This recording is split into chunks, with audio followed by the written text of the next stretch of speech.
If you didn't have the fever before, you have it now.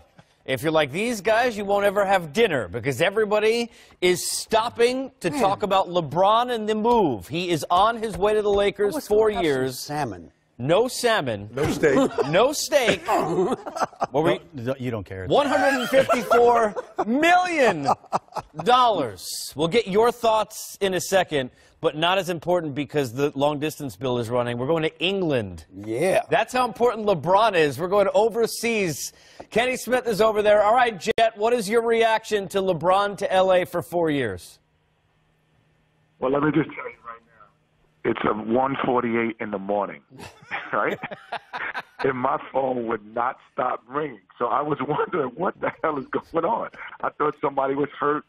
Somebody is hurt. It's the Cleveland Cavaliers, and that's why my phone is blowing up.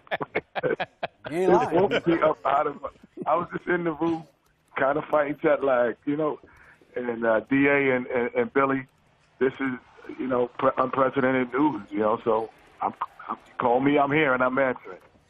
Jet, what does it say to you about where LeBron is mentally in terms of this point in his career, that he went to a team first and to a team that probably has a lot of work to do to get where he wants to go? Well, as we also know that LeBron isn't, he's a calculated mover. I don't think that the Lakers' work is done. There's some things that either he knows and Magic knows or already know that have kind of put him in a position. As great as analytics are, and they're definitely needed in our game, but this just shows when you have a dynamic personality in a franchise like Magic Johnson has been, how it changes the landscape and changes all of your analytical thinking. Billy, having a guy like Magic is the only reason I think LeBron is there. We saw smoke screens about him, buying houses in L.A. and all that, but we see a million guys do that. But to actually pull this off when the team has gone to the NBA Finals is astounding. Hey, Kenny, just tell me about the East. If you look at the East now, LeBron goes West. Now look at the West. How does the West stack up, and now how does the East stack up? I think everyone in the Eastern Conference is elated because if you didn't have a chance, you have a chance now.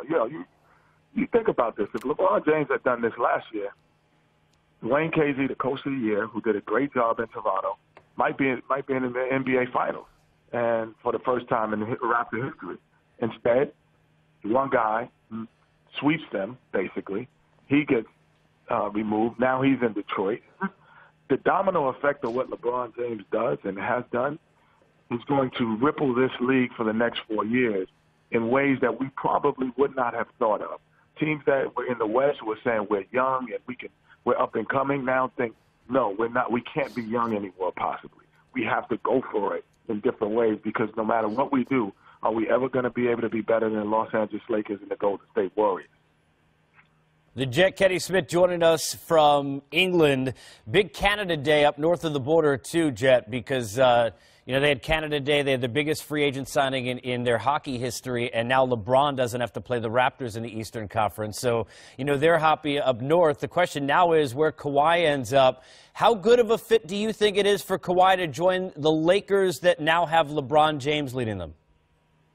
I mean, those two guys arguably are the top three, one, two, and three, depending on the order you put Kevin Durant in there, in the basketball. So if you have two of the top players in basketball on one team, that would be, astounding. I don't know if I'm the San Antonio Spurs if I'll make that happen. I just don't know that there's enough to make that happen.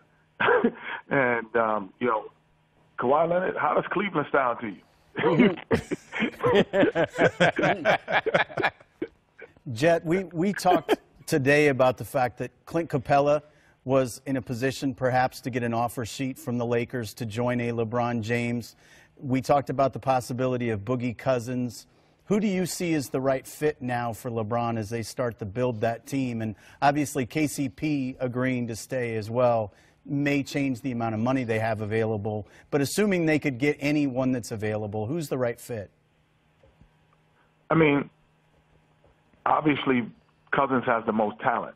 And I think that would be the best fit for Cousins because it would be the first time in his career he's truly looking up to someone. and he's truly following someone who's done it, a path, and he could have no argumentative kind of feelings toward it in terms of his demeanor. I look at the same way Dennis Rodman when he went to with Michael Jordan. As crazy as sometimes his antics has gotten, Michael is the ultimate equalizer. You know, LeBron is the ultimate equalizer. He can equalize anything that you can do and make you succumb to that. So I think it would be the first time in his career, if healthy, we would see a true Boogie Cousins. We would see a true LeBron James, and that would be the best. The second best, there's a lot of guys. There's a lot of guys that would fit. We look at the team last year that was in the NBA Finals. All of those guys, at some point in their career, were misfits, not wanted, or not want to be there. And he got them to the NBA Finals. Jet, last one from me, and we'll let you roll back on the pillow in your hotel. It has been obviously a tale of two stories in the East and the West, but the East has still had the NBA's best player in LeBron. PG-13 goes back to the Thunder. Now you've got LeBron and whomever comes with him over the next couple of years with the Lakers, the Warriors still there, the Rockets could have won the whole thing without CP3 getting hurt. Do you ever remember in your time, whether it's as a player or now covering the game, where the two conferences seem to be as lopsided as they're about to become? No, I don't think this lopsided, but you can remember when the Bulls and the Pistons and the Celtics were the greatest teams in basketball on one conference, but not from top to bottom. I don't see that. I mean, if you're in East, you have an opportunity in the Eastern Conference to go from a 10 seed all the way to a 4 seed, honestly, and you can go from not making the playoffs to get into the Eastern Conference Finals now. LeBron has stifled Washington over the years. He stifled every team in the East that thought that they could even smell the NBA Finals, Toronto especially. They all have a chance. Everyone right now in the Eastern Conference, they're throwing get-well-soon parties because this is something that the medicine that they all wanted. They wanted to see this guy leave the Eastern Conference. Kenny, appreciate it. Thanks so much for a few. Turn the phone off and take a nap, all right? All right, mate. All right, take it easy, Jet. Appreciate it. There's Kenny Smith. On Instagram, LeBron, thank you, Northeast Ohio, for an incredible 4 seasons. This will always be home. Now let's bring you back home on set, get reaction. I have to start down on the end. Griff, your reaction. A lot of people thought this was inevitable at some point. Your reaction to the timing, the choice, and the year total of 4.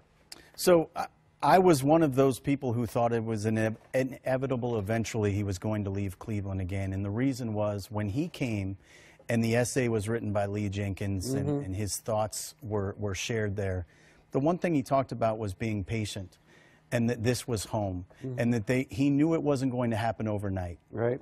And it made it sound very much like that's where he was going to ride off into the sunset. But he continued to execute one-year deal after one-year deal. And what ended up happening is that now when he signs a longer-term deal, it gives Los Angeles the ability to know what nucleus they're building to, and it gives him and his family the ability to know this is where we will finish the career. And in all likelihood, it's where he's going to try to continue to build his film industry empire as well. And so they know what the future looks like now. When he came to us, you always felt like there was another shoe to drop, and you just didn't know quite what it was.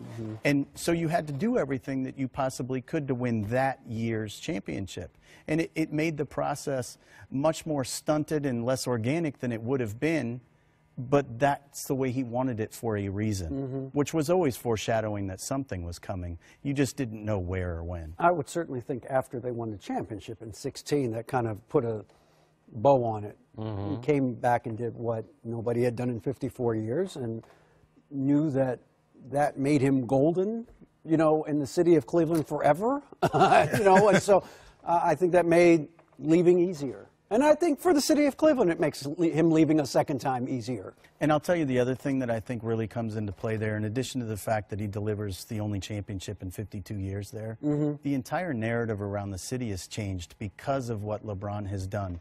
the businesses around the arena, everything, the density to downtown is different. Literally, the economic engine that LeBron was for that city, there are many, many people that owe a great gratitude and debt to LeBron that didn't necessarily feel that way before. Right. And that includes thousands of children that are part of his foundation that are going to go to college that otherwise might not have had that opportunity. Right. Billy, a lot of people thought one of the foregone conclusions was he won't be first. He didn't want to be the first guy, was the prevailing thought.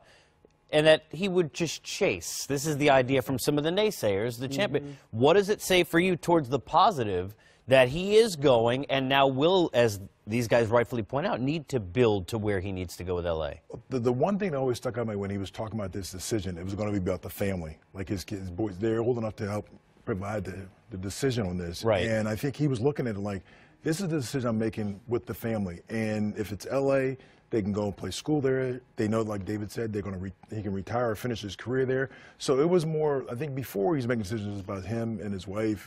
Now it's about the family. And when you have kids and you make decisions, as they get older, you start making those decisions because it affects them, not just you. And to me, that's what it tells me here is that they had a nice family vacation. They flew back, and I think the decision was made, and now they know where they're going to be. And so, like Dave said, he went back to Cleveland, won a championship there, did great things. But I think the biggest thing that LeBron does so much more off the court. He does more than just dribble a basketball, as some people said, they should just stick to. He has impacted the game of basketball there in Cleveland, and now he will go to L.A., and what he didn't do the decision with the TV show, didn't do a magazine. They just put it out. I'm going, this is where I'm going to play, and he thanked the fans. So to me, this was about a family decision of what's best for LeBron and his family. I want to ask you, just from guys who have been through this process many times, let's talk about the Philly meeting just for a second. Was that, hey, it makes sense to at least listen, but we already kind of know? Because the prevailing thought was he came back, I think he was in the Caribbean, and he might know already. As both of you pointed out when we were together this afternoon, the idea from his camp was they didn't want it to take a long period of time. Yeah. Do you think Philly ever had a shot here? I think they did have a shot insofar as Rich Paul and LeBron had a few different things that they really cared about. And until the Lakers said yes, they weren't saying yes. And whatever boxes those were that they were checking, let's not kid ourselves. Kentavious Caldwell-Pope's contract was part of those things, right? I mean, let's face it, that was a huge part of the conversation. Until those boxes were checked, Philadelphia was absolutely in the picture. And because Rich Paul has Ben Simmons, he knew all of the good things about the organization. So what that was I have some specific questions that I need to get answers to. And I think once they got to the point where they felt like it still wasn't more compelling than all the other ancillary benefits to Los Angeles, they made a decision.